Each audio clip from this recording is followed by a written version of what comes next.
पहला तरीका तो आपने बनाया 2:5:7 अगर उन तीन संख्याओं का अनुपात है तो पहली संख्या को आपने कितना माना 2x या 2k जो भी है, ठीक है। दूसरी संख्या को माना 5x, तीसरी संख्या को माना 7x, ठीक है। क्योंकि अनुपातिक रूप में हो तो इस तरीके से मानते हैं।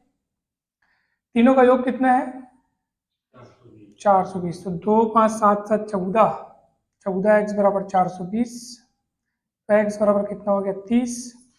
तो पहली संख्या 60, दूसरी संख्या 150, तीसरी संख्या 210। आपका आंसर आ गया। अब एक बात बताओ, वो तीन संख्याओं का अनुपात इतना है और तीनों का योग 420 है, मतलब वो तीन संख्याएं इसी की टुकड़ी हैं। क्योंकि योग मतलब क्या होता है, उन तीनों के जोड़ने से अगर 420 आ रहा है मतलब वो तीनों संख्याएं 420 के ही कुछ कुछ हिस्से हैं, उन तीनों हिस्सों का योग 420 है। तो एक सूत्र मैं आपको बता रहा हूं, वो इसी सवाल के लिए नहीं, हमेशा के लिए आपको आगे काम आएगा, ठीक है। ध्यान दीजिएगा। मान लीजिए आपके पास कोई चीज है, संख्या हो या कोई चीज हो या कोई बड़ा सा कुछ भी चीज हो, कोई भी चीज हो, चाहे संख्या हो या कुछ भी हो। मान लो वो संख्या, वो आंकड़ा जो है n है, ठीक है। क्या है आप n है। आपने उसको दो टुकड़े कर दिए, दो भागों में तोड़ दिया उसको, ठीक है। जैसे 10 को तोड़ सकते हैं 4 और 6 में, 100 को तोड़ सकते हैं 50-60 में से, मतलब दो टुकड़ों का योग करने पर क्या आ रहा है n आना चाहिए। और जिन दो टुकड़ों में आपने उनको भाग किया है, जो बांटा है, मान लो उनका अनुपात है a:b, a:b अनुपातिक रूप में, जैसे अनुपात रूप में दिया ना ये, ठीक है। अब आपको मान ज्ञात करना है, सर पहले टुकड़े का मान क्या होगा, दूसरे टुकड़े का मान क्या होगा, ताकि उनके बीच अनुपात क्या हो, a:b हो, तो उनका मान आपको ज्ञात करना। तो कुछ नहीं करना है, कुछ भी नहीं करना है। ये a और b उन टुकड़ों का मान नहीं है, अनुपात बता रहे a:b करके। तो आपको पहला अगर संख्या यानी कि पहला उसके टुकड़े का मान ज्ञात करना है तो क्या करोगे, a लिखो, पूरा संख्या लिखो और दोनों का योग करो।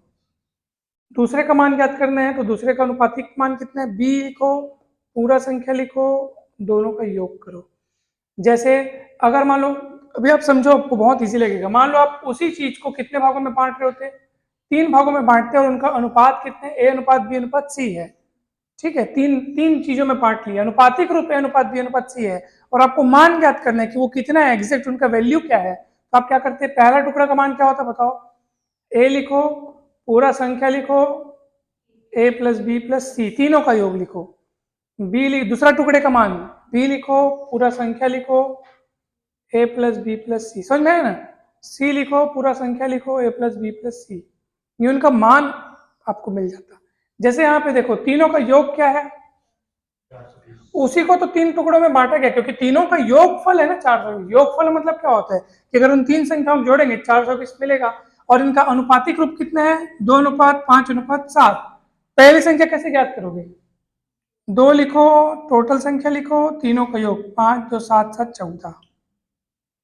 समझ में आया कि नहीं आया? आप कैलकुलेट कर लो, आपका आंसर उतना ही आएगा। देखो 2 एकम 2 7 14, 7 एकम 7 छक्के 42, 60 आ गया। दूसरी संख्या कैसे मिलेगी बताओ, अनुपातिक मान और पूरा जिसका टुकड़ा किया गया है और नीचे अनुपातिक संख्याओं का योग कितना आ रहा है 14।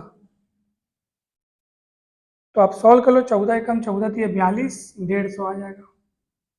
तीसरी संख्या कैसे पता करोगे, 7 × 420 बटे 14, 7 एकम 7 दूनी 2 एकम 210 आ जाएगा। आंसर सेम आया। तो ये दोनों चीज समझ में आया ना आपको। मान लो n को 4 भागों में बांटा गया होता और उनका अनुपात a:b:c:d होता, तो आप क्या करते, अनुपातिक मान लिखना है और पूरा मान लिखना है और सब अनुपातों का योग कर देना है, नीचे में अनुपातिक संख्याओं का योग।